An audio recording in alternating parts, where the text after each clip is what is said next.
আসসালামু আলাইকুম সম্মানিত ভিউয়ার্স, বাংলাদেশের চলমান পরিস্থিতির ভিতরে প্রবাসীদের জন্য যদিও তেমন কোনো বড় সুখবর নেই, তবে একটি সুখবর আপনাদের জন্য রয়েছে। সেটা হলো যারা নতুন প্রবাসে আসতে চাচ্ছেন, বিশেষ করে সৌদি আরবে যেতে চাচ্ছেন, কুয়েত যেতে চাচ্ছেন, মালয়েশিয়া যেতে চাচ্ছেন, দুবাই যেতে চাচ্ছেন এবং ইতালি এবং জাপান উল্লেখযোগ্য দেশগুলোতে যারা যেতে চাচ্ছেন তাদের জন্য আছে কিছু দারুণ সুখবর।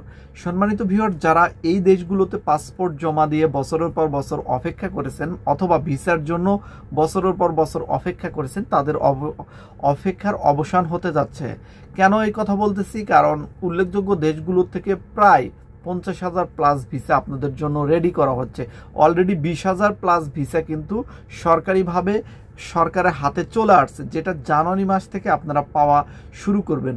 এই ভিসাগুলো সার্কুলার আকারে ছাড়া হবে এবং আপনারা পরীক্ষার মাধ্যমে টিকলে অল্প টাকাতে 1 থেকে 1,20,000 টাকা অথবা সর্বোচ্চ 1.5 লাখ টাকার ভিতরে আপনারা যে কোনো দেশে, উল্লেখযোগ্য দেশগুলোর মধ্যে যে কোনো একটি দেশে চলে যেতে পারবেন।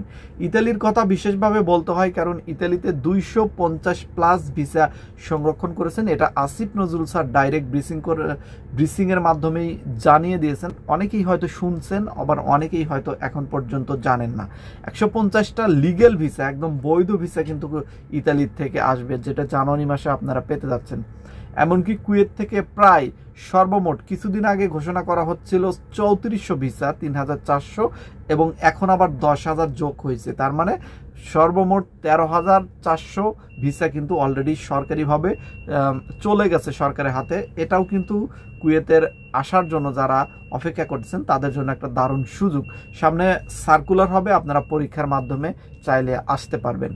সম্মানিত ভিউয়ার্স, এছাড়া সৌদি আরব প্রবাসীদের জন্য বিশেষভাবে সুখবর যে সৌদি আরব থেকে যারা নার্সিংয়ে যেতে চাচ্ছেন, বাংলাদেশি থেকে মেয়েরা বিশেষ করে, তাদের জন্য গুড নিউজ। এবং সৌদি আরবে গুরুত্ব সহকারে সৌদি আরবের প্রিন্সের সাথে মিটিং করে এই বিষয়টি নিয়ে সেট আপ করার চিন্তা ভাবনা করতেছেন ডক্টর ইউনূস সরকার, যে সৌদি আরবে জানি হিউজ পরিমাণ একটা লোক পাঠানো হয়।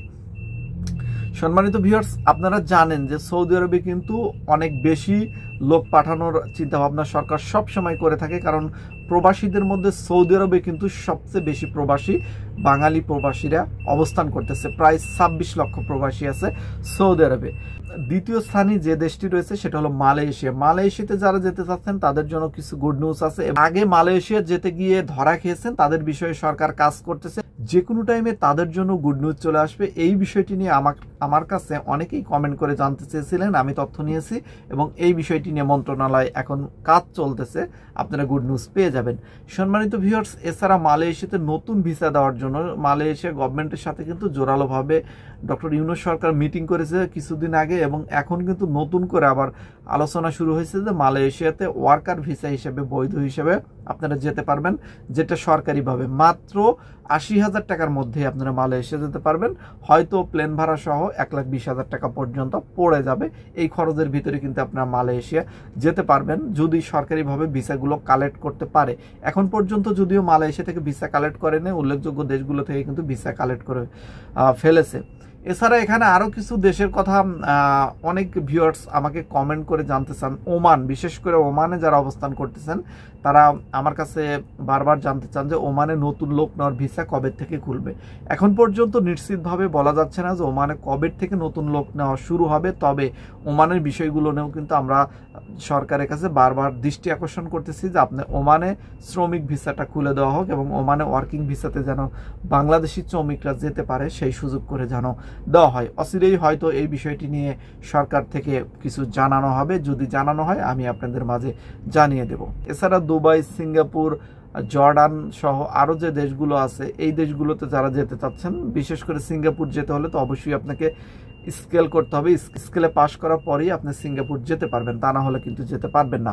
তবে সিঙ্গাপুরের রেট কিন্তু এখন অত্যন্ত বেশি চলতেছে, সর্বনিম্ন 8 লাখ থেকে প্রায় 12 লাখ টাকা পর্যন্ত সিঙ্গাপুরের ভিসাগুলোর রেট চলতেছে, যার কারণে সিঙ্গাপুরে যারা গরিব মানুষ আছেন তাদের জন্য যাওয়া কিন্তু খুব কঠিন, এবং সরকারিভাবে কিন্তু সিঙ্গাপুর থেকে এখন পর্যন্ত কোনো ভিসা সংরক্ষণ করা হয়নি, যার কারণে এই দেশগুলোতে যাওয়া খুবই কঠিন।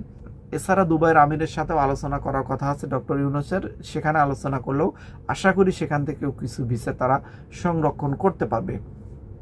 ইন টোটালি যারা নতুন বিদেশে আসতে চাচ্ছেন, যারা ভাই ব্রাদারদের বিদেশে আনতে চাচ্ছেন, সেটা সৌদি আরব থেকে হোক, মালয়েশিয়া থেকে হোক, অথবা দুবাই, কুয়েত থেকে হোক, প্রত্যেকটা দেশের কিন্তু সুযোগ সুবিধা আসতেছে সামনে। কিন্তু আপনারা আপনাদের ভাই ব্রাদার বা ভাইস্তা বা আত্মীয় স্বজনকে নিয়ে আসতে পারবেন, যার কারণে কিন্তু চোখখান আপনাদের খোলা রাখতে হবে। আর সরকারিভাবে কবে থেকে ফর্ম ছাড়া হবে, কিভাবে ফর্ম অ্যাপ্লাই করতে হবে, কতদিনের ভিতরে অ্যাপ্লাই করতে হবে এবং পরীক্ষা কিভাবে হবে, প্রত্যেকটা বিষয়ে আমি আপনাদের মাঝে কিন্তু আপডেট জানিয়ে দেবো। তাই অবশ্যই চ্যানেলের সাথে থাকুন, সাবস্ক্রাইব করে আপনারা পরবর্তী ভিডিওগুলোতে এই বিষয়গুলো নিয়ে বিস্তারিত ধারণা পেয়ে যাবেন। সম্মানিত ভিউয়ার্স, আজকের মতো বিদায় নিচ্ছি। আরও যদি কোনো কিছু আপনাদের জানার থাকে অবশ্যই কমেন্ট সেকশন খোলা আছে, সেখানে আপনারা কমেন্ট করে রাখতে পারেন, আমি আপনাদের জানিয়ে দেওয়ার চেষ্টা করব। আজকের মতো বিদায়, আল্লাহ হাফেজ।